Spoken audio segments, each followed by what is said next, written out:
Hasta aquí en el tratamiento y ahora es una muy buena transición a la doctora Fariñas del Instituto Oncológico de Valdebrón, que nos va a hablar precisamente de estos nuevos tratamientos y vamos a poner una mirada al futuro. Ante todo, muchas gracias por invitarme a esta sesión. Yo creo que gracias al comité ejecutivo de ASACO y gracias a todas las pacientes que hacéis posible este tipo de eventos, que yo creo que también son importantes para intentar clarificar todas estas dudas que a veces salen en la consulta y que bueno, desde nuestro punto de vista no tenemos a lo mejor el suficiente tiempo para poder explicar y hacer entendible todo lo que hay detrás de los tratamientos que os ponemos día a día, ¿no? Dicho esto, yo voy a intentar clarificar esas dudas que muchas veces salen en la consulta de, bueno, ¿y si recaigo? ¿Qué opciones tengo? ¿Qué tratamientos están por venir? ¿Qué tipos de investigación se está haciendo en cáncer de ovario? Y bueno, un poquito, pues estos son mis puntos a hablar. Una breve introducción, hablaré sobre todo de la inmunoterapia, que es una de las dudas que siempre me preguntáis, y después de lo que está también por venir, que son las terapias adaptativas celulares y los anticuerpos inmunoconjugados, que yo creo que son el futuro y el punto clave de esta charla. Bueno, no voy a hablar más de la introducción del cáncer de ovario. Sí que es verdad que el miedo viene cuando la enfermedad se hace resistente al platino o cuando es una recaída que no es candidata a platino, ¿no? ¿Qué pacientes son las que no son candidatas a platino? Pues desafortunadamente aquellas que que la enfermedad recae en curso de tratamiento de platino o aquellas en las cuales el intervalo entre el platino y la recaída es inferior a 6 meses. En este momento se considera que la mejor terapia no es el platino, pero tenemos muchas opciones y que afortunadamente han cambiado y están cambiando el futuro y el pronóstico de estas pacientes. Y bueno, ya lo he introducido Bea anteriormente. Como podéis ver, en los últimos años los nuevos fármacos que se han ido aprobando en el cáncer de ovario son bastantes en comparación con lo que pasaba antes de los años 2000, que desafortunadamente antes de los 2000 no teníamos, a excepción del platinotaxol, no teníamos nada más allá. Afortunadamente cada día se está investigando más y cada día estamos añadiendo a los tratamientos actuales nuevas terapias dirigidas. ¿Qué pasa con la inmunoterapia y el cáncer de ovario? Pues desafortunadamente no tiene el mismo beneficio que en otros tumores. En cáncer de pulmón, en cáncer renal, en melanoma, la inmunoterapia ha sido un avance muy importante y un cambio en el paradigma de esos tumores. Esto en cáncer de ovario, desafortunadamente, no es así. Cuando me lo preguntáis en la consulta, intento explicaros el porqué y aquí voy a intentar clarificar el motivo del por qué vemos que la inmunoterapia no es eficaz. Como podéis ver aquí, tenemos la correlación en esta gráfica. En esta gráfica de aquí, de los tumores que más beneficio tienen, ¿no? Sobre todo tumores cutáneos, y desafortunadamente en esta parte de aquí los que menos beneficio tienen de la inmunoterapia, ¿no? Y el cáncer de ovario se sitúa en este punto. ¿Y por qué sabemos que no funciona? Bueno, pues sabemos que no funciona porque se han hecho estudios con diferentes tipos de inmunoterapia que ya están aprobados en otros tumores y desafortunadamente, como podéis ver aquí, la supervivencia libre de progresión es muy bajita, la tasa de respuestas también es muy bajita y desafortunadamente no tienen un impacto en supervivencia global. No obstante, en estos estudios sí que se extrapoló que una de las potenciales histologías que pueden beneficiarse de este tipo de terapias es la histología de células claras. ¿Por qué? Porque en todos los estudios que he presentado previamente, esta histología es la que presentaba, dentro de las bajas tasas de respuesta, la mayor tasa de respuestas y de hecho se han llevado a cabo estudios con inmunoterapia en este tipo de histología y como podéis ver aquí, la mediana de recaída o de progresión es superior a lo que he reportado previamente, con una mediana de 12 meses, y la mediana de supervivencia también se aumentaba. Para que entendamos estas gráficas, vosotros que no estáis acostumbrados, Estos son las gráficas de los ensayos clínicos. Esto es el 100% de las pacientes cuando se incluyen en el estudio. Y cada vez que la curva baja es porque hay una paciente que ha recaído, ¿vale? Por eso, entonces, de estas gráficas se extrapola cuando el 50% de las pacientes presentan una recaída, que sería aquí el número 50, y esto está, pues, en torno a las 12 semanas, ¿vale? Esto es un poquito lo que se extrapola cuando una paciente participa en un ensayo clínico, pues que sepáis las conclusiones, cómo nosotros concluimos los resultados.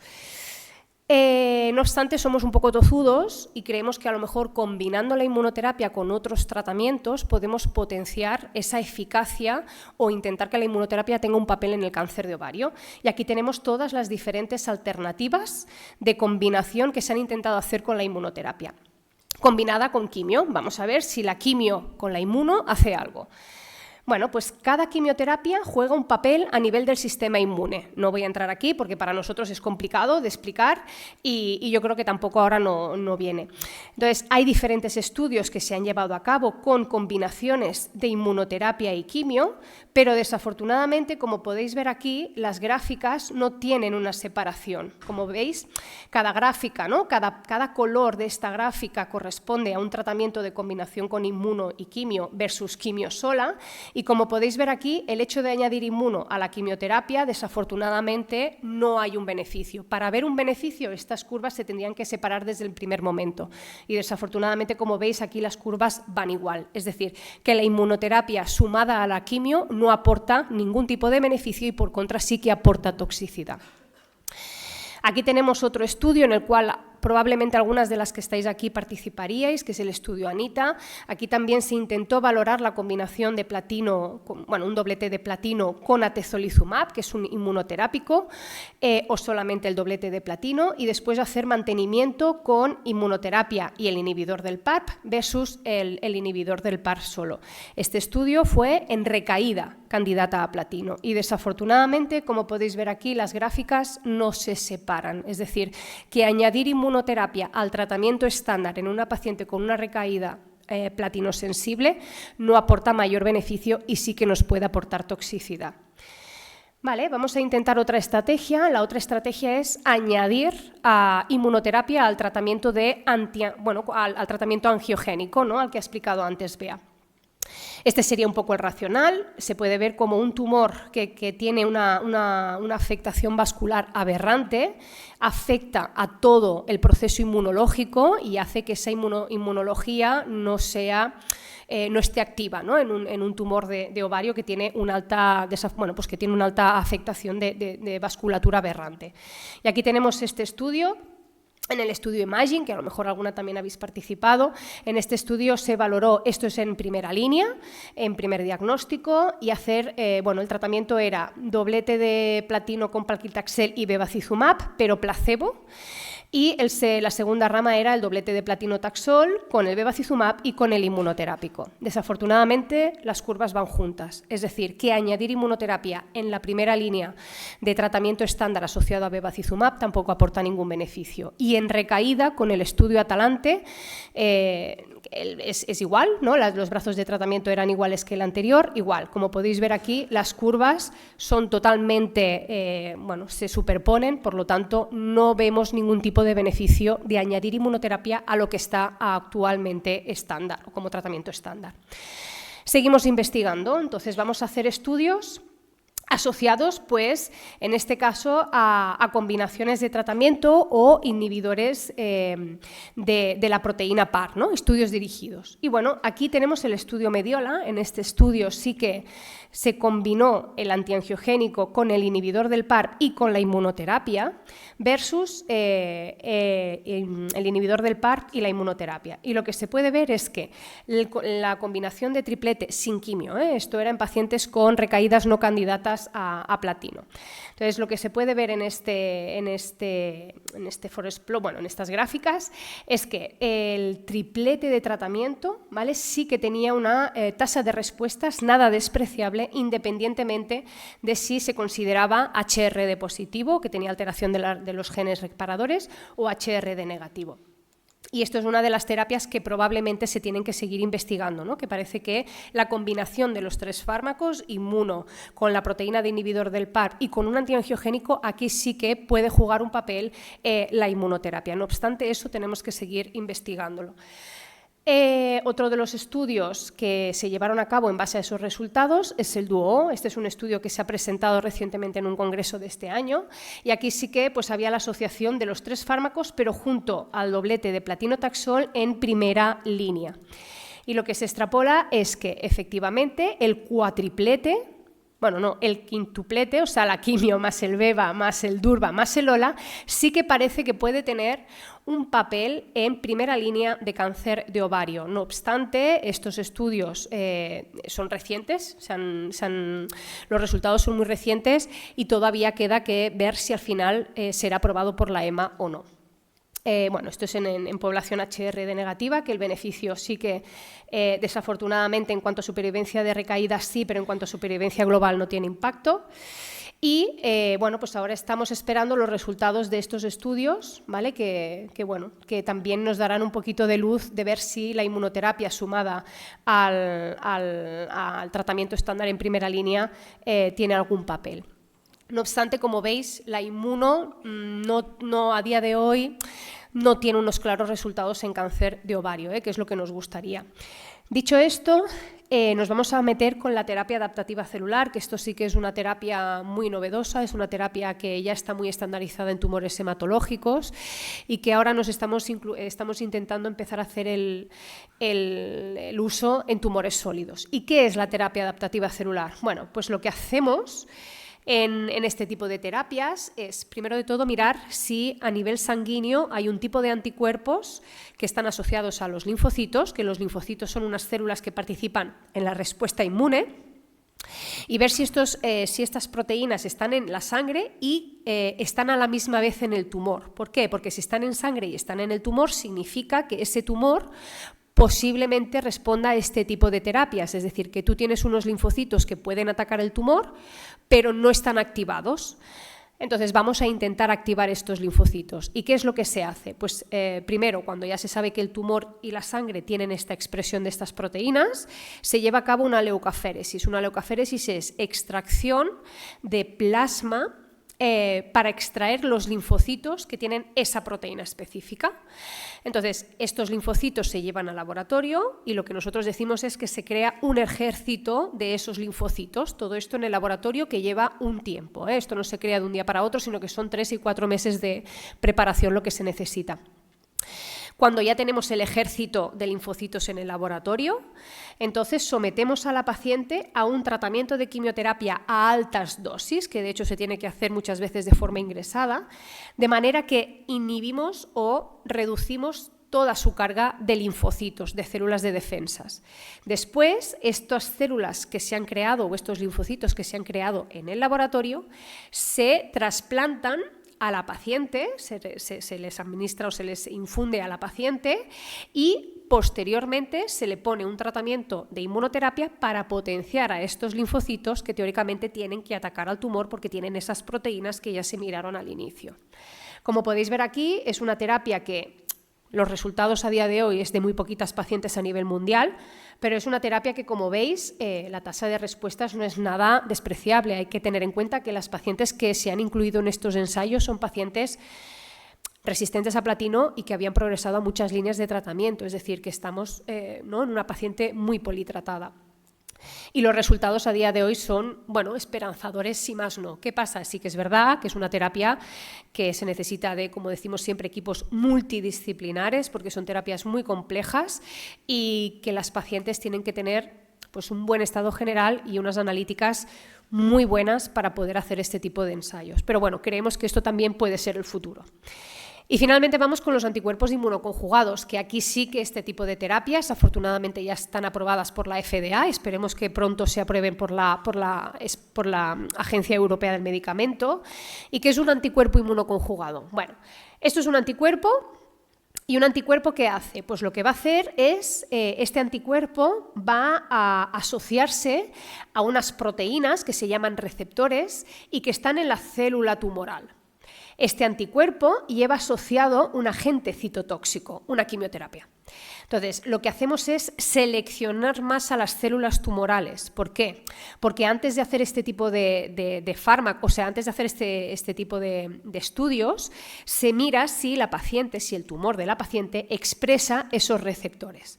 Si la paciente expresa esos receptores, ¿qué va a pasar? Pues que el anticuerpo se une al receptor.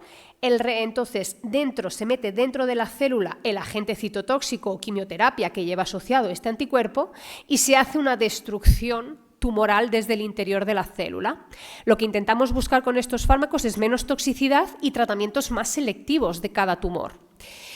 Y afortunadamente esto está teniendo resultados positivos. Uno de los fármacos más reveladores es el fármaco que va contra el receptor del folato alfa. Este receptor lo expresa una mediana de 70% de las pacientes con cáncer de ovario, pero sí que es cierto que cuanta más expresión del receptor del folato alfa, mejor actúan estos fármacos.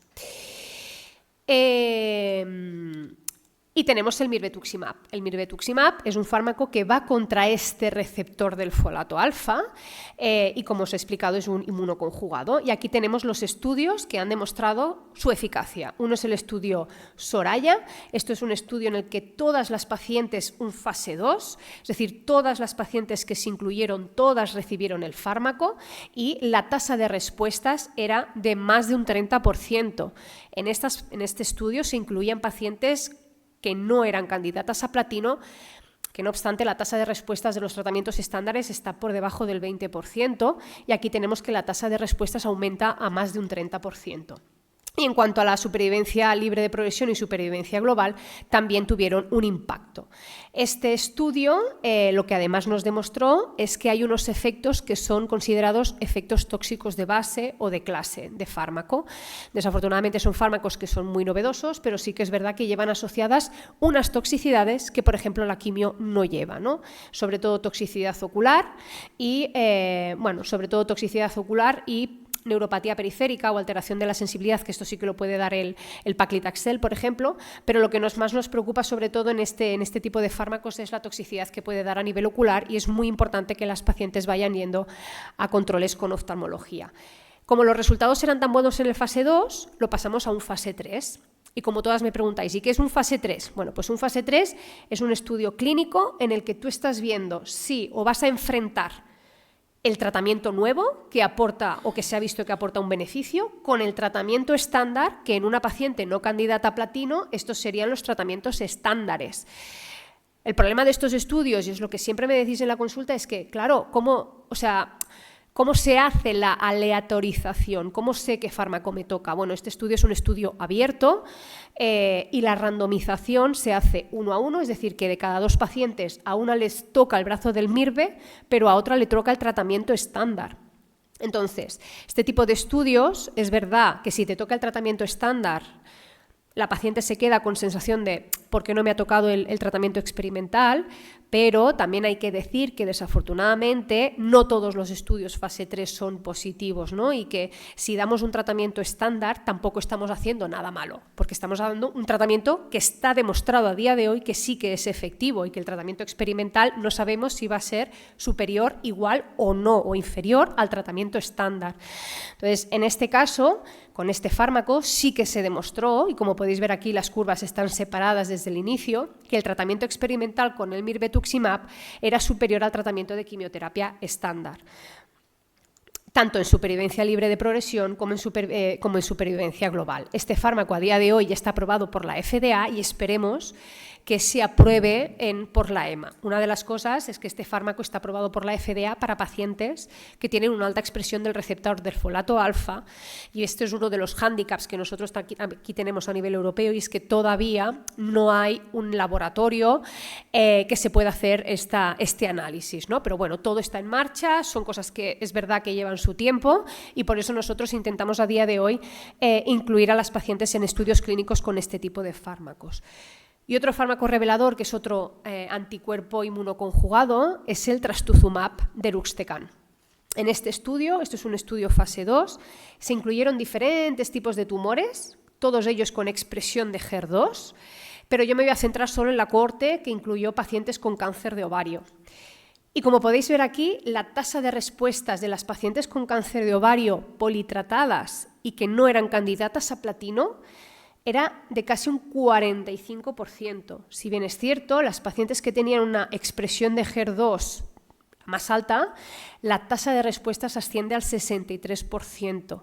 Es decir, que este fármaco, a día de hoy necesitamos un fase 3 que ya está en marcha y que pronto tendremos, pero creemos que el trastuzumab deruxtecan en aquellas pacientes que tienen expresión de HER2 también puede ser un tratamiento con un potencial importante en el cáncer de ovario. ¿Por qué? Porque aquí no dependía de la histología, no dependía de que hubieran hecho previamente terapia inhibidora de la proteína PARP, yo creo que también puede ser, o tenemos la sensación de que este puede ser un fármaco muy importante en este campo. Y en cuanto a otros anticuerpos inmunoconjugados, pues como podéis ver aquí, hay muchos y tenemos muchos de ellos están en fase de desarrollo dentro de ensayos y algunos de ellos los tenemos nosotros aquí en los diferentes hospitales de Cataluña, ¿no? Y yo creo que ante una paciente con un cáncer de ovario que no es candidata a platino, tiene que ser una opción intentar incluirla en este tipo de ensayos con estas terapias. Y bueno, a modo de conclusión, como sabemos o como os he dicho, los anticuerpos o los inmunoterápicos solamente por ellos mismos no tienen una actividad en cáncer de ovario, que la combinación con la proteína, con inhibidores de la proteína PARP y con un antiangiogénico como puede ser el bevacizumab pueden tener resultados prometedores, que las terapias adaptativas son terapias muy difíciles, pero hay unas pacientes que podrían ser candidatas, y que los anticuerpos inmunoconjugados creemos que pueden ser un importante punto de cambio de la perspectiva en pacientes no candidatas a platino, siendo el mirvetuximab un fármaco ya aprobado por la FDA y que probablemente se apruebe o esperemos que se apruebe de forma precoz aquí, y trastuzumab deruxtecan hay que seguir investigando, pero también puede ser una potencial arma de tratamiento. Y nada más, muchas gracias.